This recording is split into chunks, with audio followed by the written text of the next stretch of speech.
আসসালামু আলাইকুম everyone, welcome back to my channel baking and cooking art. আজকে রেসিপিতে থাকছে রেডি মিক্স হালিম। খুব সহজে কীভাবে রান্না করবেন সেই রেসিপি।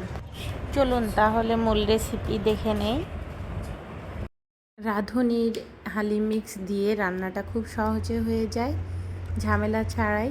এখানে 2 কাপ ফুটন্ত পানিতে আমরা হালিম মিক্সের ভেতরে 2টা প্যাকেট থাকে, সেই প্যাকেট থেকে আমরা ডাল এবং শস্যর যে প্যাকেটটা ছিল সেই মিক্সটা ঢেলে দিয়েছি।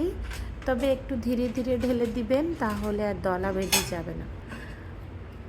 তারপরে আমরা 9 টেবিল চামচ তেল অথবা 135 গ্রাম তেল দিয়ে দিব। আজকে রান্নাটা করছি সরিষার তেল দিয়ে, আপনারা চাইলে সয়াবিন তেল দিয়েও রান্নাটা করতে পারেন। যখন তেলটা গরম হয়ে আসবে তখন আমরা পেঁয়াজ কুচি দিয়ে দেব।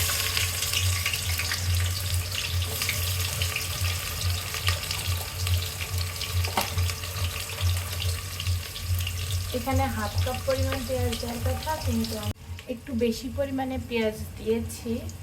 আমরা এখানে হালিমের জন্য যেগুলো লাগবে সেগুলো দিয়ে বাকিটা রেখে দিব।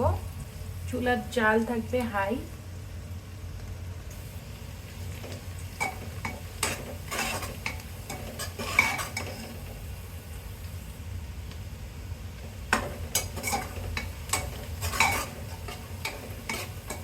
অনবরত নাড়তে থাকতে হবে যেন প্রপারলি চারিদিকে একসাথে ফ্রাই হয়।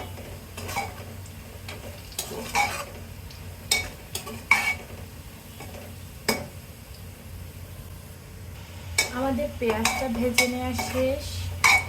এখন আমরা এটাকে তুলতে তুলতে আরো কালার চলে আসবে। চুলার জালটা বন্ধ করে দিয়ে তারপর আমরা এটাকে তুলে নেব। যে আমরা এগুলো তুলে নিচ্ছি, এগুলো আরো একটু ব্রাউন কালার হয়ে যাবে। আর এগুলোর ভেতরে আমরা মাংসটা দিয়ে দেব। আমরা তেল চর্বি সহ নিয়েছি।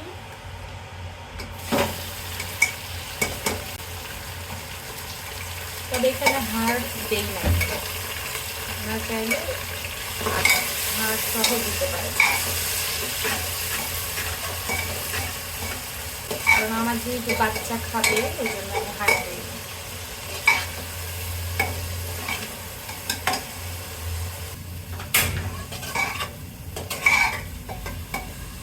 আমরা এবার হালিমের যে মিক্স মশলাটা ছিল সেটা দিয়ে দেবো।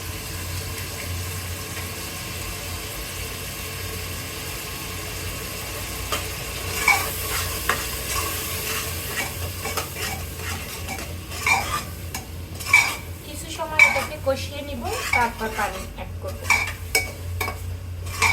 লবণ দেওয়ার কোনো প্রয়োজন নাই, কারণ এই প্যাকেটের মশলায় লবণ পর্যাপ্ত দেওয়া থাকে। এখন যদি আপনারা লবণটা দেন সেক্ষেত্রে লবণটা বেশি হয়ে যাওয়ার সম্ভাবনা থাকতে পারে।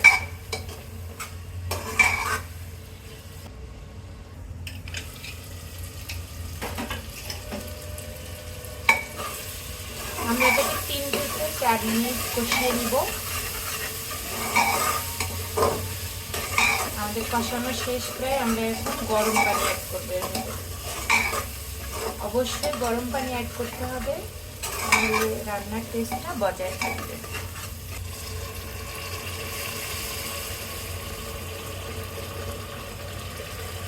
এখন প্রেসার কুকারে হালিম রান্নাটা খুবই ইজি, আপনারা চাইলে রান্না করতে পারেন এভাবে। আমরা এখানে মাংসটা সিদ্ধ হওয়ার জন্য কয়েকটি সিটি দিয়ে নিয়েছি।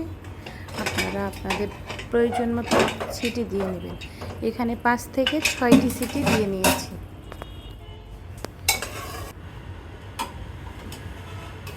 তারপর মাংসগুলো যখন সিদ্ধ হয়ে যাবে তখন আমরা আগে থেকে যে ডালগুলো পানিতে ভিজিয়ে রেখেছিলাম সেগুলো এই ডালের ভেতরে দিয়ে দিব এবং একটু গরম পানি অ্যাড করব যদি ঘন বেশি হয়ে যায় সেক্ষেত্রে। আর যদি পানি অ্যাড না করতে হয় তাহলে আমরা অনবরত নেড়েচেড়ে এটাকে ঘন করে নিয়ে নামিয়ে রেখে দিব। কিছুটা সময় জাল করলে আমাদের হালিমটা রেডি হয়ে যাবে। সব মাংসগুলো ছোট ছোট করে কেটেছি, কারণ আমার বাচ্চাও খাবে আমাদের সাথে, এজন্য। আপনারা চাইলে মাংস আরো একটু বড় করে কাটতে পারেন। কিছু সময় পর পর নেড়ে দিব ঢাকনা তুলে।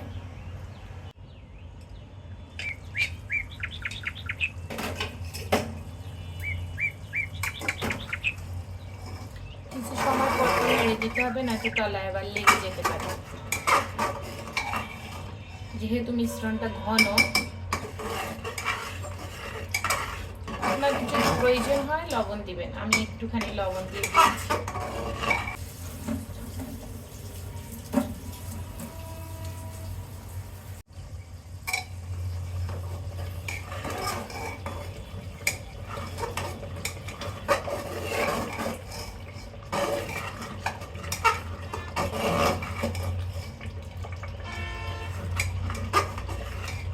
এই পর্যায়ে আমাদের হালিমটা রেডি হয়ে গিয়েছে। এখন নামিয়ে রেখে দিব।